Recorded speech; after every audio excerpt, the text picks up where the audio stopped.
ജനുവരി 28 തിരുക്കുടുംബ തിരുനാൾ. നാമൊക്കെ കുടുംബങ്ങളിൽ പിറന്നു വളർന്നവരാണ്. നല്ല കുടുംബത്തിൽ പിറക്കാൻ ഭാഗ്യം ലഭിച്ചതിന് നമുക്ക് ദൈവത്തിന് നന്ദി പറയാം. ഏതൊരു നല്ല കുടുംബത്തിന്റെയും മാതൃക തിരുക്കുടുംബമാണ്.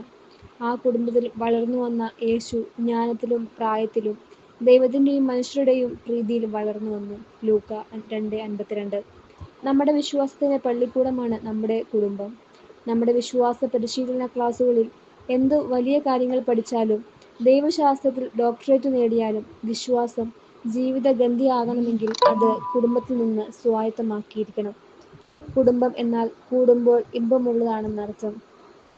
കുടുംബത്തിലെ സന്തോഷവും ആനന്ദവും ആകസ്മികമായുണ്ടാകുന്നതല്ല, അത് ദൈവദാനമാണ്. സൃഷ്ടിയോടൊപ്പം നൽകിയ വരദാനമാണ്. സൃഷ്ടിയുടെ നിലനിൽപ്പിനായി ദൈവം ഒരുക്കിയ പദ്ധതിയാണ്. എല്ലാ പ്രതിസന്ധികളെയും അഭിപ്രായ അനൈക്യത്തെയും അതിജീവിക്കണമെങ്കിൽ ആ ദൈവിക പദ്ധതിയോട് സഹകരിക്കണം. അപ്പോഴാണ് ദൈവാനുഗ്രഹം കുടുംബങ്ങളിലേക്ക് കടന്നുവരിക. പക്ഷേ വളരെ ലോലമായ നേർത്ത ചരടിൽ കോർത്തിണക്കിയ ഒരു ബന്ധം കൂടിയാണിത്. Home is very fragile, handle it with care എന്നാണല്ലോ ആപ്തവാക്യവും. പഠിപ്പും പപ്പാസുമില്ലാതിരുന്നെങ്കിലും പഴയ തലമുറ വിശ്വാസ ജീവിതത്തിൽ എത്ര സുദൃഢമായിരുന്നു.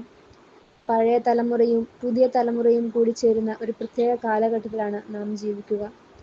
ഇനി ഒരു തലമുറ കൂടി കഴിഞ്ഞാൽ പഴയ തലമുറ എന്നത് വെറും സാങ്കല്പിക കഥ പോലെയാകും.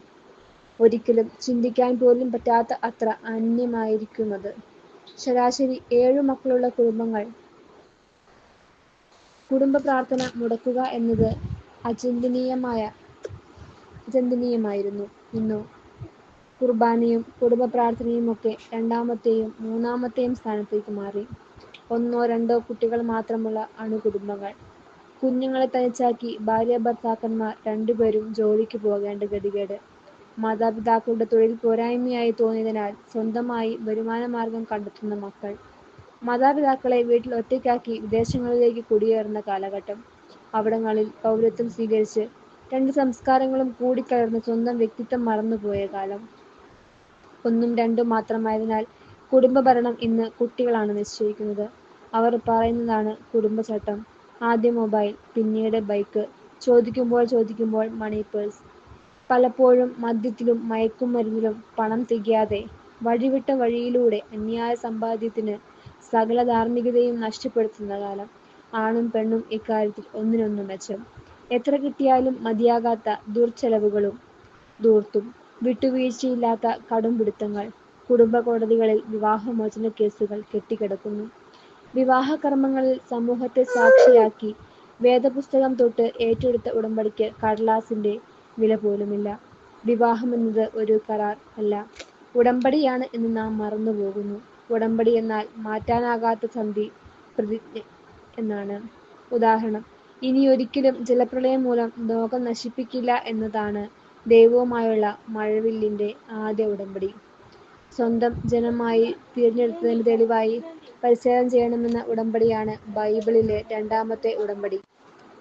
അപ്പവും വീഞ്ഞും ശരീരരക്തങ്ങളാക്കി മാറ്റിയ ഉടമ്പടി, അത് മൂന്നാമത്തെ ഉടമ്പടി. ഇതുപോലെയുള്ള ഒരു ഉടമ്പടി തന്നെയാണ് വിവാഹം. സഭയുടെ നിലനിൽപ്പിന്റെ അടിസ്ഥാനമാണ് ഈ ഉടമ്പടി.